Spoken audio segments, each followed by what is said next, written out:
All right, well, good afternoon.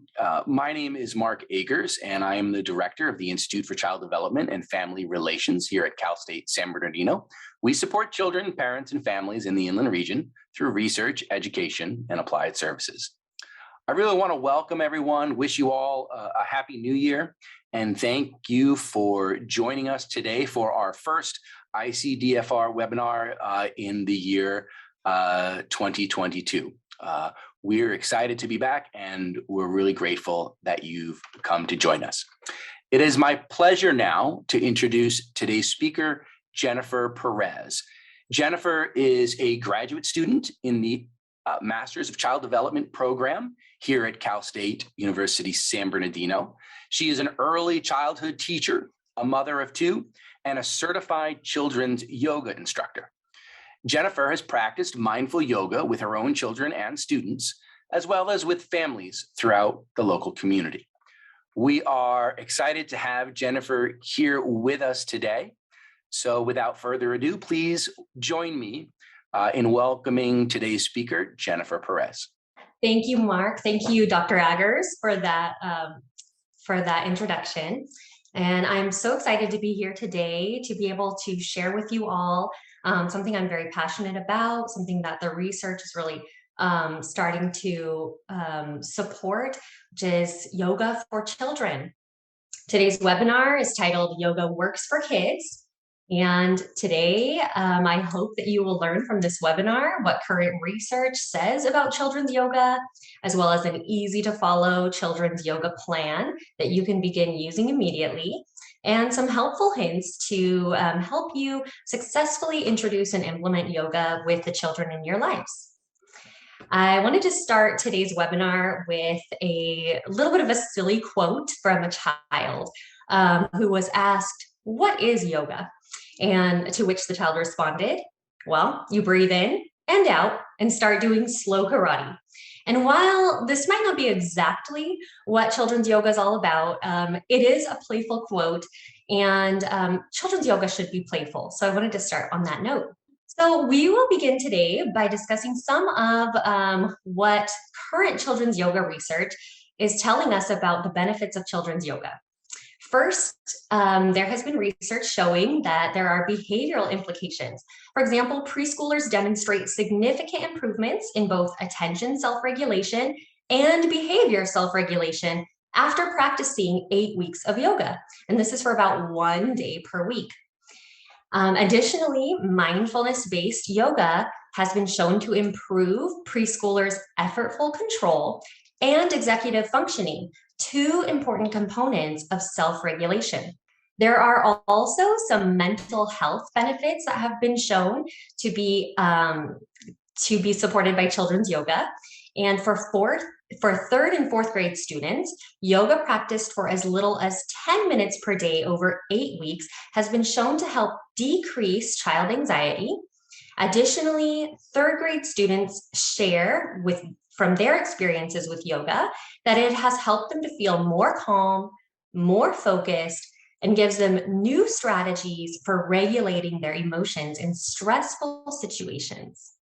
Of course, one of the components of yoga that we most commonly recognize is that physical component, the yoga poses, the yoga flows. And so there are, of course, physical health benefits that have been shown to correlate with children's yoga as well. For example, first grade students demonstrate significant positive changes in overall motor ability, including improvements in balance, strength, and flexibility after 12 weeks of yoga.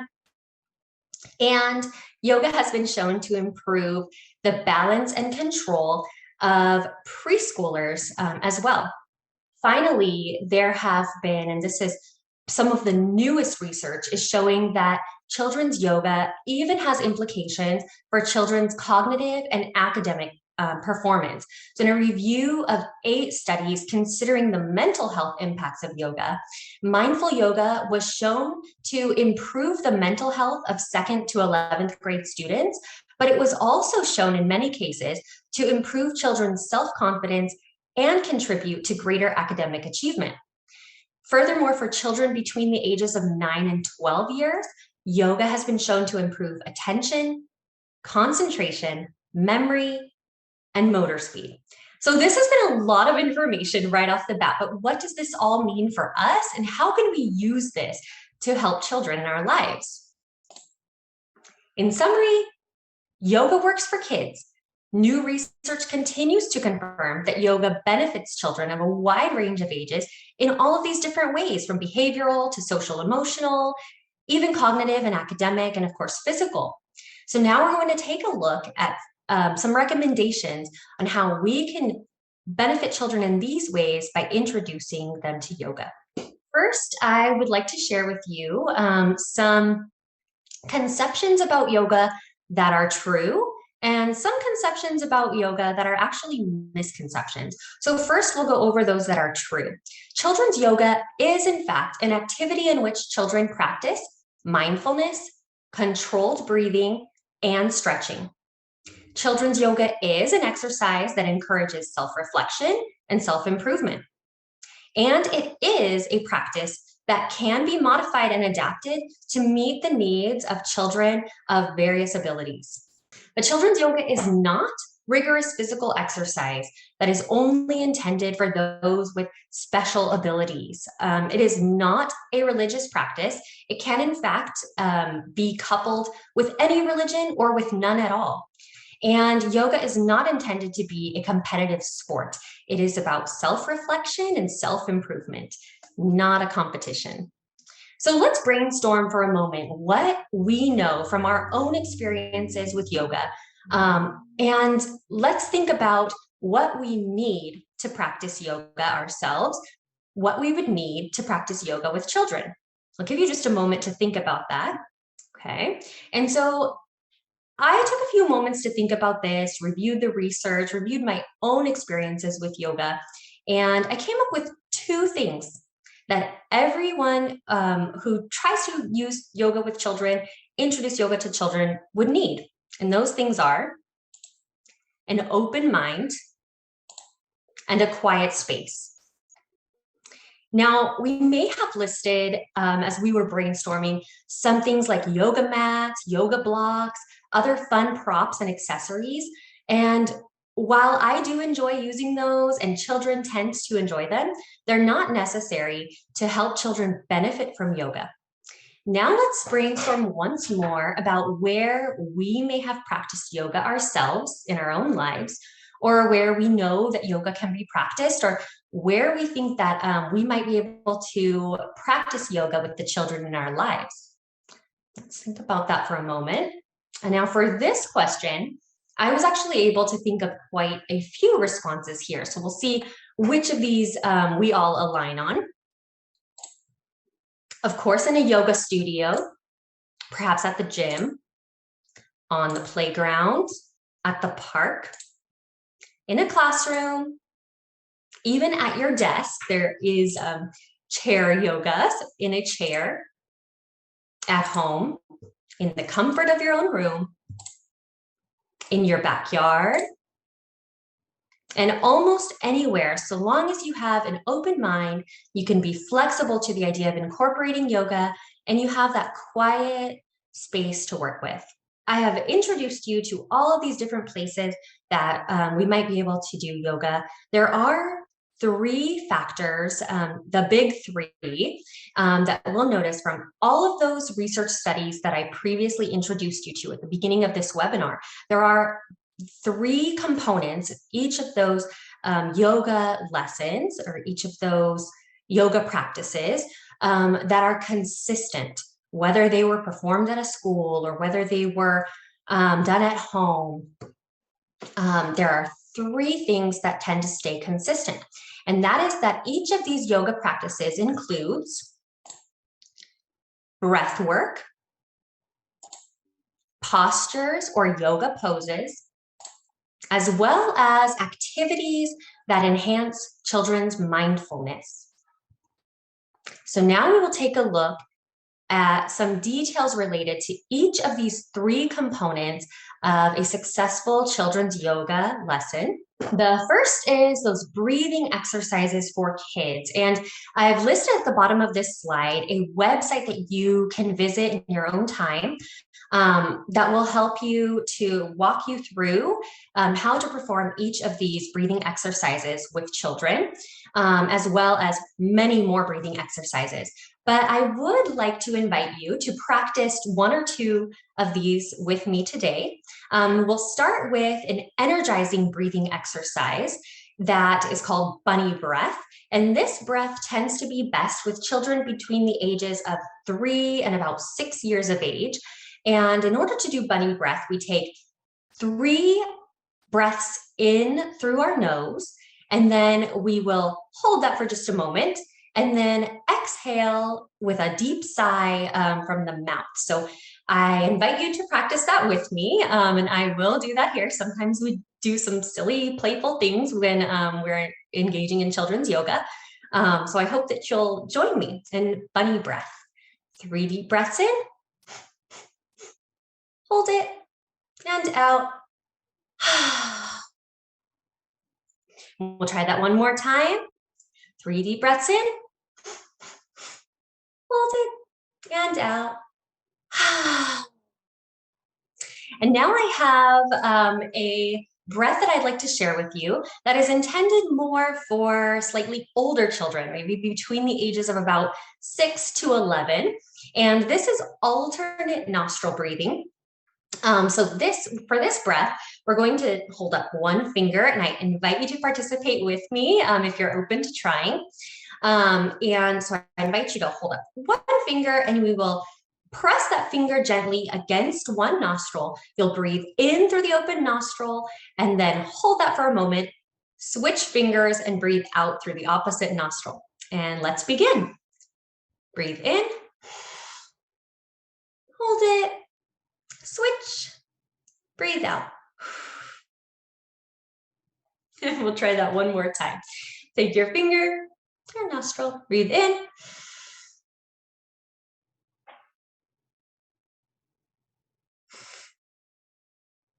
Nice job. And so I hope that if you did join me in practicing that breath, that you noticed that you became a little bit more centered, a little bit more calm.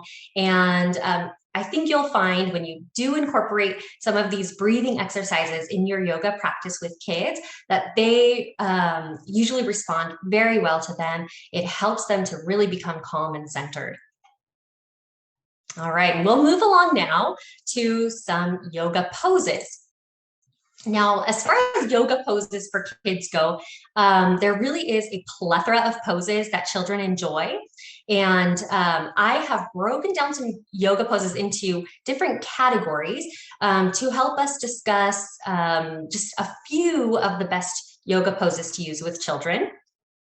And these categories are grounding poses, balancing poses, seated, inversion poses, playful poses, and gentle poses. And so we're now going to go through each of these categories of yoga poses so that I can introduce you to just a few of the best yoga poses for kids in each category, beginning with some grounding poses. Now, mountain pose is a pose where your feet or the child's feet are grounded, they're strong and firm to the ground, hands are out to the sides or take them above the head, and the child is strong and tall. So these grounding poses, Warrior Two is another example, are poses that allow children to feel tall, strong, and centered. You can also visit, I listed a website at the bottom of this slide as well. NamasteKid.com has many, many poses, maybe over 100 poses, I'm sure, with specific instructions that can help you guide your child into the proper stance for each pose. Remember to be flexible and allow children to move into the pose in a way that feels comfortable for them. Next are some balancing poses, and I have chosen here to talk to you about dancer, dragon, and tree pose, which are some different poses that help children balance. You'll see in each one of these, you're balancing on one foot and you're kind of using the rest of your body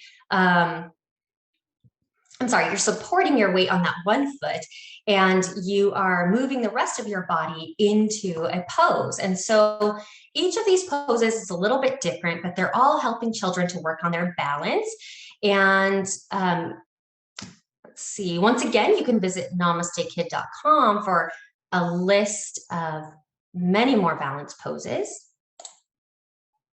For seated poses, there are often several variations for each pose, and that means that children can do the pose how they're most comfortable. So I'll just discuss with you real fast. Boat pose, the child is going to sit on their bottom, knees are bent in front of them, arms straight out above the knees, and you'll see in the picture here on this slide, the child here is probably maybe about 5 or 6 years old. And this is the first variation of boat pose that's appropriate for younger children. For older children, you can have the children bring their legs up so that they're parallel with the arms. The important thing to remember with all of these poses is that every child is going to perform it a little bit differently. In fact, every adult would perform this pose a little bit differently because we're all built differently. And so just remember to be patient and flexible with the child and just have fun with the poses as children are exploring them. Next are some inversions. Now, inversion poses are really fun. They can be a little bit more challenging. They are any pose where the heart is above the head. So in essence, the child is upside down in one way or another. And I've just shown images here of dolphin, which is similar to downward dog, but the elbows are bent. And also candlestick, which is a favorite pose of young children. Next are some playful poses. So these may or may not be rooted in the grown-up pose of the same name. But typically if they are, like butterfly is taken from a grown-up pose, but we modify it for children by adding some playful elements. And so you'll see the child has her knees out to either side, feet are flat together, toes are touching, heels are touching. But the child also has her hands up on each side of her head, making little antenna. And so she's being very playful in this pose. And you can notice that with jellyfish as well, where the back is flat on the ground, but the arms and feet in jellyfish are mostly just moving freely around. So we want to allow the child to be playful in the pose. And the last is windmill, where the child is coming down and reaching to the alternate foot, and then kind of doing this in alternate directions, using the right arm and then the left, and just kind of going, alternating between the two, and as quickly or as slowly, as they are comfortable. Finally, we have some gentle poses. And these poses are great for concluding a yoga lesson with children. And so a lot of times when you're going through your mindfulness activity at the end of a yoga session with children, you can have them rest in any of these gentle poses while you're guiding them through their mindfulness activity. So the gentle poses that I have here are child's pose and corpse, where they're laying flat on their back with arms and feet just kind of out to the sides and resting in a gentle motion there. And so, as I said, these poses are perfect for concluding a yoga session with children, and you can often couple them with a mindfulness activity. So the next thing that we're going to talk about is wonderful mindfulness activities that you can use with children. Mindfulness activities for kids can take many different forms. For younger children, probably up to about age 5 or 6, sensory exercises tend to work best to really get them to really get their minds working and to get them focused on using their minds. And so these are going to be things like, you can use a chime, and I have a Zen chime that I brought to show you today. It looks something like this. And now a Zen chime, you will make a sound, and often I will tell some of the students that I work with when we are practicing yoga to maybe stay in a calm seated pose, and I will ring the chime. And then when they hear the chime stop, they can stand. So they are very alert and aware as they listen to the chime, and they have to be so calm and focused that they can hear when the chime is sounding. And then as it gets a little bit softer and comes all the way to complete stillness, they will stand. So it really enhances their effortful mindfulness. Another exercise that you can practice with children to enhance their mindfulness is the simple color activity. So having them sit where they are, or they could be standing as well if they've kind of got the wiggles and they need to still be moving around, but you can have them stay in that one place and look around the room and identify something of various colors. You know, find something in the room and look at something in the room that is brown. Look at something in the room that is purple. So this is, once again, another mindfulness activity that works fantastically well with children up to about age 5 or 6. And back writing is another one. This activity it's a sensory experience that works well with children all the way from about age 3 up to, you know, even adolescence. But back writing is one where the child will take their finger, and it's a partner activity. So they will use a finger to draw on the back of another child an image, or if they're older and they already are familiar with letters and numbers, they might be able to actually write a word, something of that sort. The other child is imagining the writing in their mind. And then when the child who's writing has completed, the child in front will be asked to identify what was being drawn or written on their back. And so this is one exercise that children really, really tend to enjoy. In fact, I used it in a yoga class yesterday, and the children just wanted to keep practicing this. And so it's a mindfulness activity that children really tend to enjoy. Now, another mindfulness activity, this is usually best with older children above age 6 or 7, is guided imagery. And I did want to invite you to practice just the introduction of one guided imagery that I've used in the past that I found children responded very well to. It's an imagery called the Big White House, and it's from a book called Guided Imagery for Healing Children and Teens, written by Ellen Coran.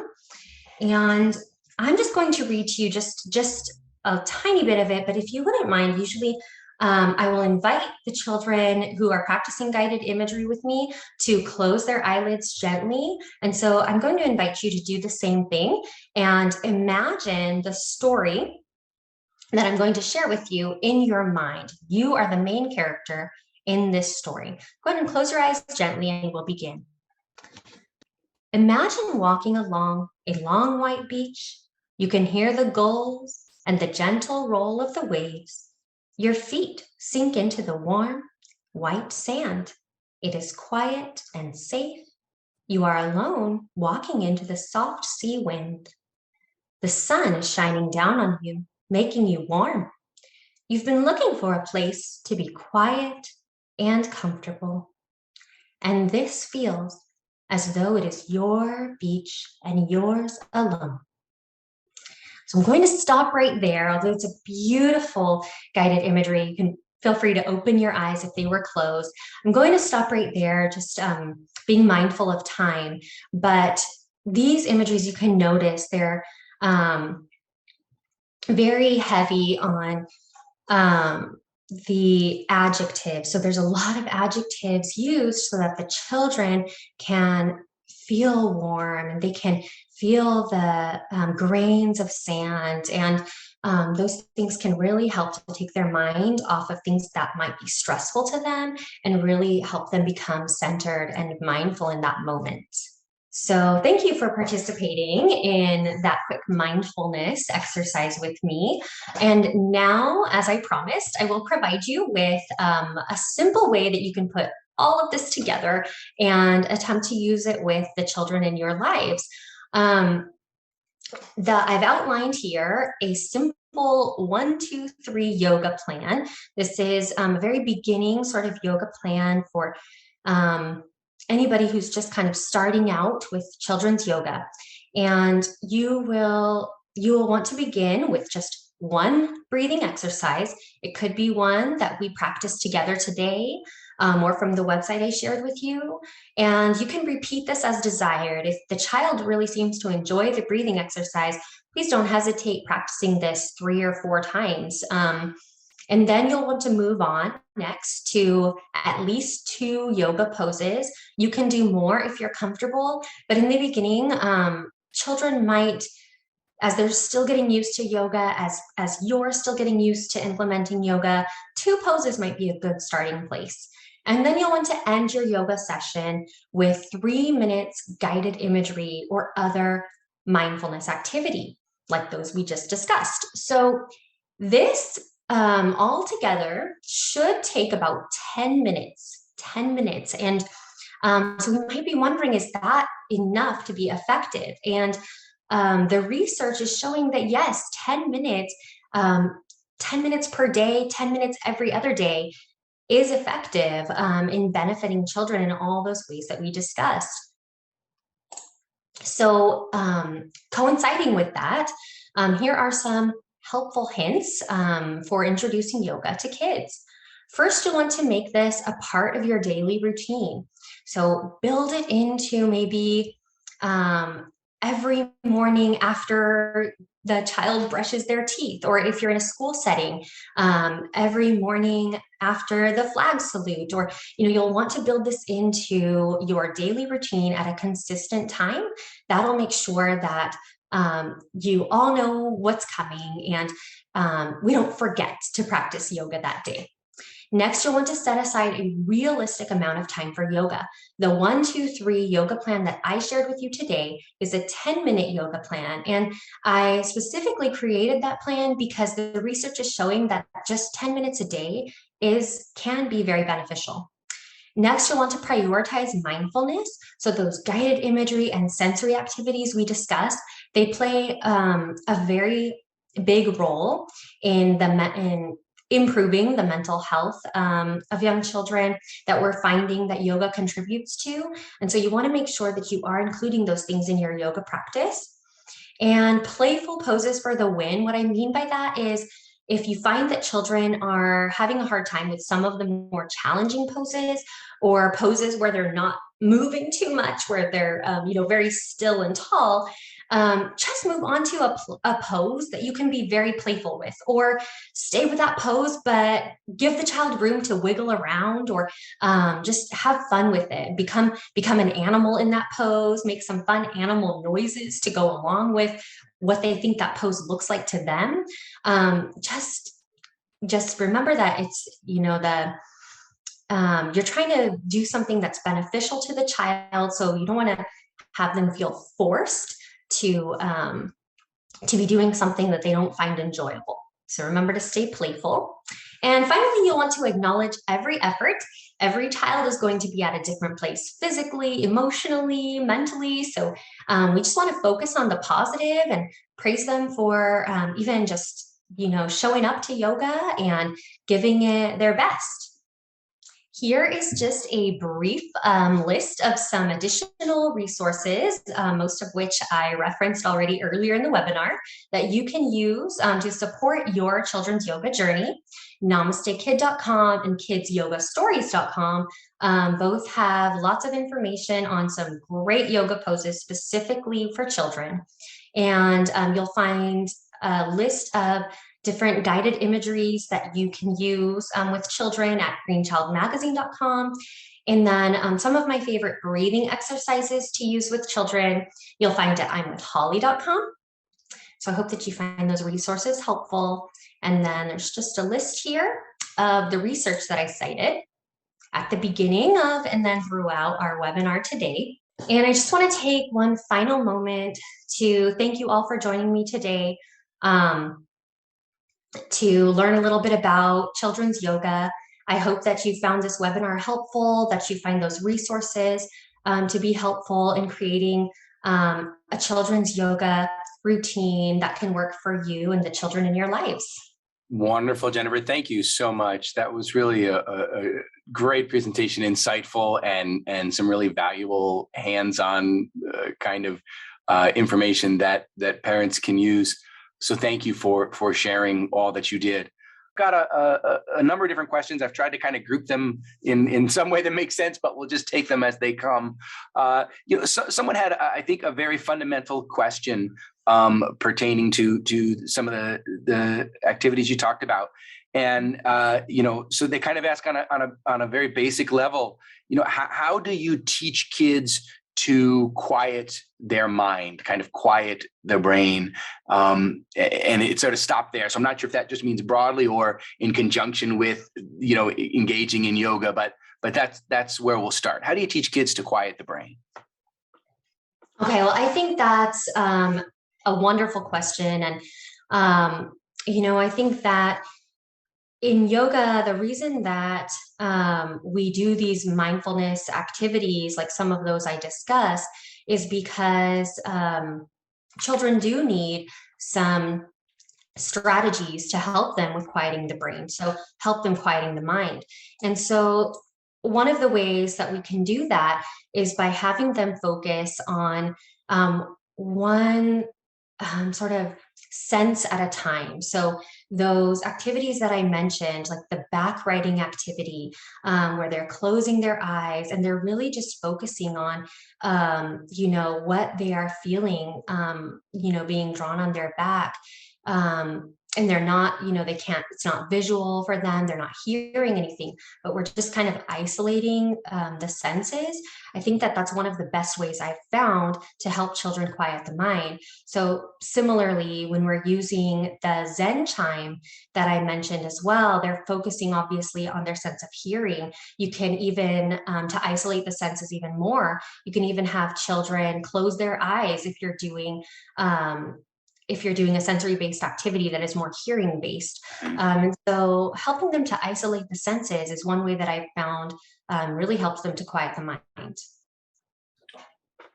That's great. That's great. Thank you. Another one of our audience members asked, and I realize you may not know the answer to these questions, right? And that's perfectly okay too. But they asked about the applicability of yoga to children who might have ADHD or who have ASD. And so can yoga be used with kids who maybe have challenges around focus, concentration, et cetera?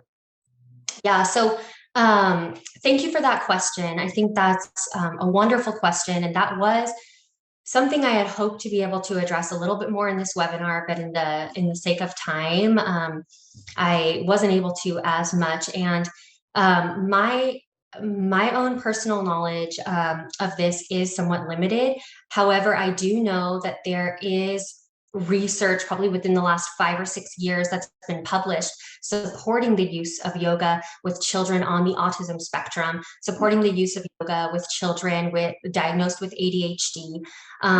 And what I remember from some of the articles I read related to that is that playfulness component, which I mentioned, is particularly important for them, as well as the isolation of senses as well. But unfortunately, right now, I don't have specifics as to how we would adapt the yoga practice to meet the needs of those children in particular. However, I would be happy to, at a later date, provide some of the resources that I did review quickly that encourage the use of yoga with children with different needs and different abilities. Right. Thank you. That's helpful. And it's nice to know that, be it at your fingertips at the moment or not, that there's guidance out there, right? That is something that's been researched and that there's there's information available to us. And yes, certainly anything that you provide us, we'd be happy to share later on with folks as well. Thank you. Wonderful. Is there another person asked about yoga with girls versus boys? Is there a difference, in terms of, or is it harder or easier trying to engage or motivate boys or girls to participate in yoga in the ways that you describe? Okay, so I do want to start by saying that, so I've been teaching yoga to children since 2012.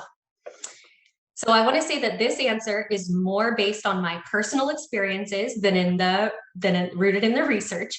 That's but fair. I want to start by saying that, but in my personal experience with children, and this might be surprising to some, boys respond, in my personal experience, incredibly well to all of those mindfulness activities, especially those where we're isolating the senses or we're closing our eyes and imagining that we're going on this guided imagery journey. And the boys respond incredibly well to that. And it's almost like this, I'll look around the room if I have a class that's boy heavy, and just I can feel this sense of calm in the room. Now, that's not to say that it's not effective for girls. I have found that it's, very effective for girls as well.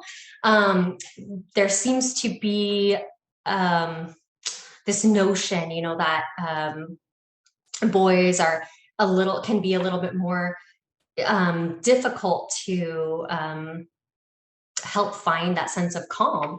And I think that those guided imagery practices really works for them. And then yoga, like the poses specifically, I haven't noticed a difference between boys and girls on, what kind of poses they enjoy, what they don't. That seems to be more of an individual thing. So there are some children who like those poses that are very challenging, and there are children who like those that are more playful. And that seems to be more of an individual thing than a boy versus girl thing. A couple of folks have asked about children who might have physical challenges or physical disabilities, are wheelchair bound, et cetera. Are there opportunities, are there modifications for some of the poses, et cetera, that you can do to incorporate yoga into their lives? Thank you for that question. There absolutely are. So there are a lot of times poses where if the child has their upper body, you want to incorporate their upper body more so than the lower body or something of that nature, you can definitely do so. So yoga poses are not set in stone. There's no, even for adults practicing yoga, it's important to remain flexible with the practice. And, I mean that in a lot of different ways, but, with mountain pose, for example, there's standing mountain. You're standing nice and tall, and you take your arms up into the air above you nice and tall. And there's seated mountain. So you're sitting and you do the same motion, but you're seated instead of standing. And almost every pose has variations like that, fortunately. And so, if there are specific poses that anybody has specific questions about, I'm happy to go into how we might modify those poses. But yes, absolutely, we can modify poses to meet the needs and abilities of just about anyone. That's great. Thank you.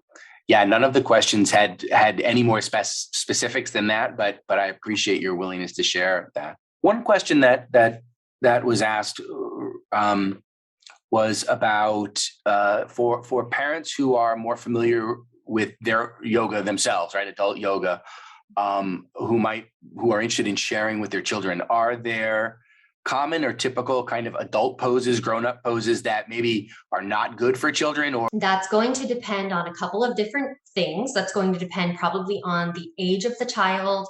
That's going to depend on the abilities and needs of the child. And so off the top of my head, I have not run into a grown-up yoga pose that I have not been able to adapt to use with a child. However, that being said, not every child is going to be able to do or enjoy every pose, and especially poses where children are inverted. So like headstand type poses, whether supported or unsupported.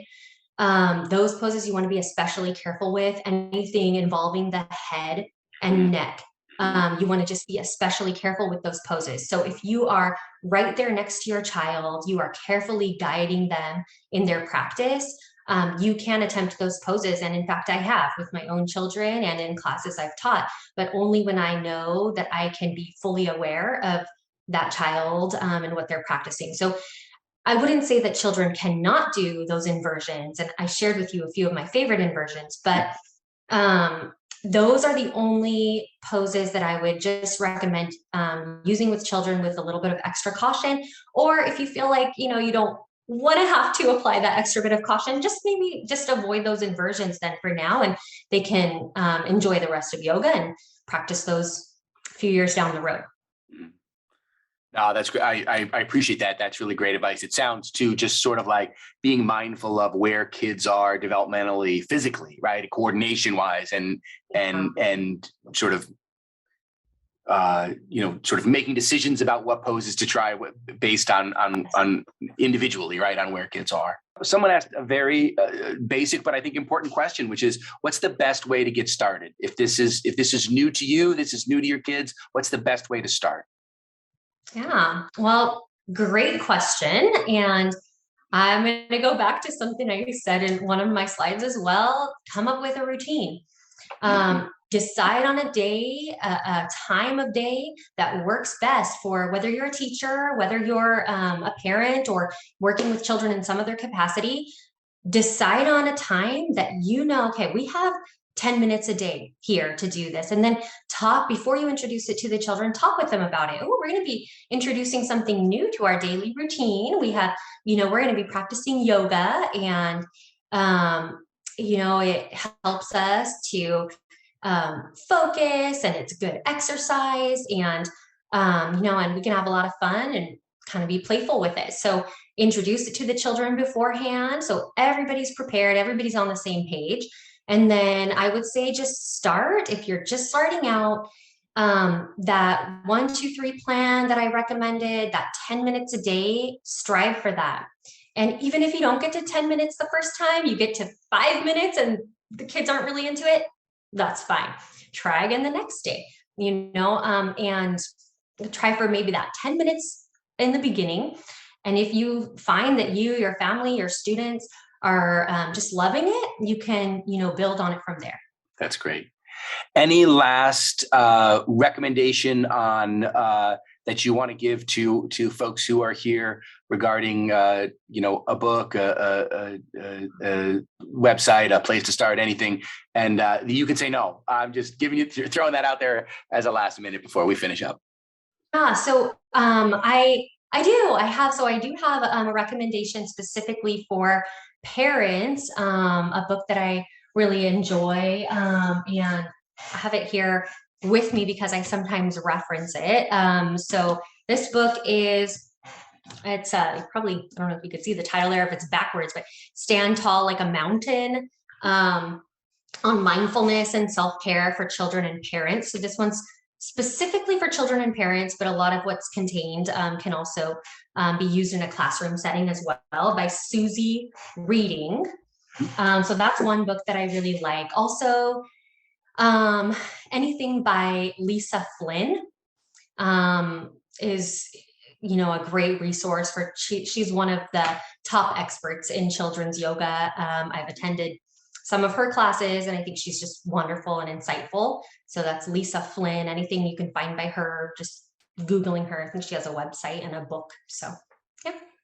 Wonderful.